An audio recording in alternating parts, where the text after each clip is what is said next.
Material تو انسان کا میرے بھائی ایسا ہے، ہر وقت گند بھرا ہوا، منہ سے جتنے جسم میں اللہ نے سوراخ رکھے ہیں، ناک ہے، منہ ہے، کان ہے، کسی سے بھی انسان کے ان سوراخوں سے مشک و عنبر نہیں نکلتا، برباد ہو رہا ہے۔ ٹی وی دیکھ کے جو سکون ملتا ہے، تبھی آپ دیکھیں دفتر سے لوگ گھر آتے ہیں، بجائے اس کے کہ بیگم کے ساتھ بیٹھ کے کچھ بات چیت کریں، ٹی وی کھول کے بیٹھ جائیں، کہہ رہے ہیں وہ جو چیز نظر آ رہی ہے اس پہ جو سکون مل رہا ہے وہ اس نین نقش میں سکون نہیں مل رہا۔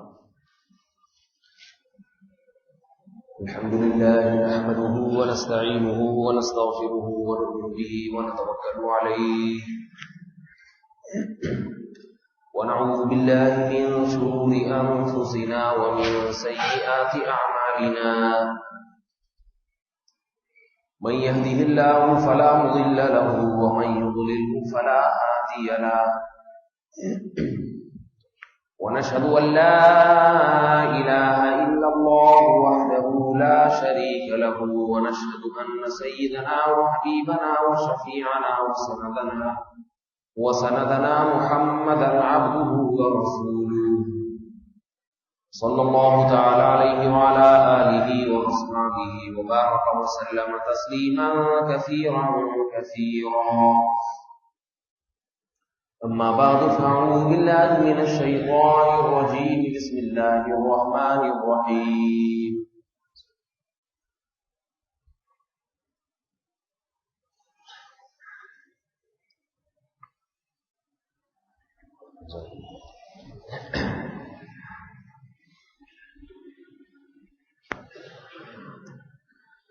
يا أيها الناس اتقوا ربكم واخشوا يوما لا يجزي والد عن ولده ولا مولود هو جاز عن والده شيئا إن وعد الله حق فلا تغرنكم الحياة الدنيا ولا يغرنكم بالله الغرور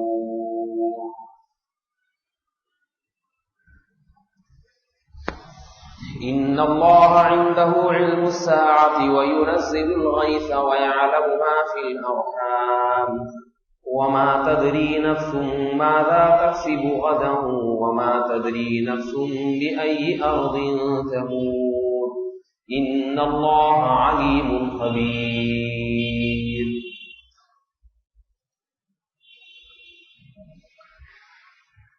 قرآن مجید میں اللہ رب العزت نے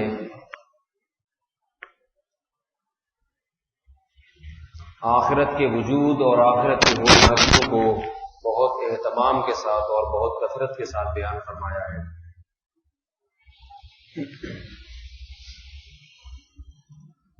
ابھی جو میں نے آیت تلاوت کی ہے سورہ لقمان کے آخری رکوع کی آیات ہیں، اس میں بھی یہی مفہوم بیان کیا گیا ہے۔ وَاخْشَوْا يَوْمًا لَا يَجْزِي وَالِدٌ عَن وَلَدِهِ، ایسے دن سے ڈرو جس دن باپ اپنے بیٹے کے کام نہیں آئے گا، وَلَا مَوْلُودٌ هُوَ جَازٍ عَن وَالِدِهِ شَيْئًا، اور بیٹا بھی اپنے باپ کی طرف سے دفاع نہیں کر سکے گا، باپ کے کام نہیں آ سکے گا۔ إِنَّ وَعْدَ اللَّهِ حَقٌّ، اللہ نے جو تم سے آخرت کا وعدہ کیا ہے، قیامت آ کے رہے گی اور تمہیں تمہارے اعمال کا حساب و کتاب دینا ہوگا، اللہ کا یہ وعدہ سچا ہے، یقینی ہے۔ فَلَا تَغُرَّنَّكُمُ الْحَيَاةُ الدُّنْيَا، لہذا تمہیں دنیاوی زندگی آخرت سے غافل نہ کر دے، وَلَا يَغُرَّنَّكُمْ بِاللَّهِ الْغَرُورُ، اور دھوکہ دینے والا شیطان تمہیں اللہ سے غافل نہ کر دے۔ ان آیات میں اللہ رب العزت نے دو دشمنوں کی طرف اشارہ فرمایا ہے۔ دو دشمن انسان کے ایسے ہیں جو انسان کو قبر سے، میدان حشر سے اور آخرت سے غافل کریں گے۔ وہ دونوں دشمن بڑے خطرناک ہیں اور ان کے وار کا طریقہ، واردات کا طریقہ ایسے ہے جیسے کوئی بیوقوف بنا کر دشمن کو ورغلاتا ہو. کسی کو بہکانے کا ایک طریقہ یہ ہوتا ہے، بلکہ یوں کہنا چاہیے کسی کو نقصان پہنچانے کا ایک طریقہ یہ ہے کہ آپ کھل کر اس کے سامنے آئیں، دشمنی کا اظہار کریں اس کے سامنے، دھمکیاں دیں اس کو. ایسے دشمن کے بارے میں انسان پہلے سے محتاط ہو جاتا ہے، اس کو پتا ہوتا ہے کہ یہ میرا دشمن ہے. اور ایک دشمن وہ ہوتا ہے جو دوست بن کر آپ کے سامنے آئے، دوست بن کے سامنے آئے، اور اس کا مقصد یہ ہو کہ جب یہ دوستی اپنی انتہا کو پہنچے گی، محبت پیدا ہو جائے گی، پھر میں اسے چکما دے دوں گا، پھر میں اسے فوراً نقصان پہنچاؤں گا. یہ دشمنی بڑی خطرناک ہوتی ہے. اس آیت میں اللہ نے جن دو دشمنوں کا ذکر کیا، ان دونوں دشمنوں کو اللہ رب العزت نے دھوکے والے دشمن سے تعبیر کیا ہے. دوست بن کے سامنے آتے ہیں مگر حقیقت میں دشمن ہے. میرا خیال ہے شاید بات میری سمجھ میں نہیں آ رہی آپ حضرات. شیطان کو بھی دھوکے باز کہا اور دنیا کو بھی متاع الغرور، دھوکے کا گھر. دھوکہ کسے کہتے ہیں؟ سامنے کچھ اور ہے مگر اس کی حقیقت کچھ اور ہے. یہ دو دشمن کون ہیں؟ کچھ یاد ہے آپ کو جو میں نے ابھی بتایا؟ کون کون سے دو دشمن ہیں بھائی؟ ایک دنیاوی زندگی اور ایک شیطان.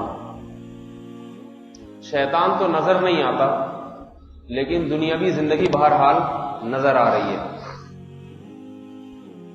اور دنیاوی زندگی سے مراد صرف زندگی نہیں ہے، بلکہ زندگی میں ہمیں جو نعمتیں ملتی ہیں، جو رنگ رلیاں اور زندگی کی جو بہاریں ہیں، یہ بہاریں انسان کو دھوکہ دیتی ہیں.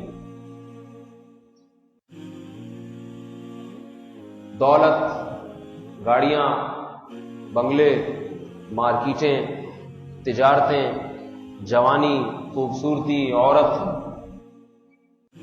ہر چیز دھوکے میں ڈالتی ہے. اولاد.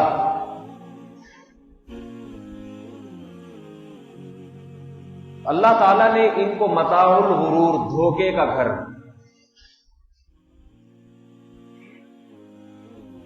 تو یہ کیسے دھوکہ دیتی ہیں؟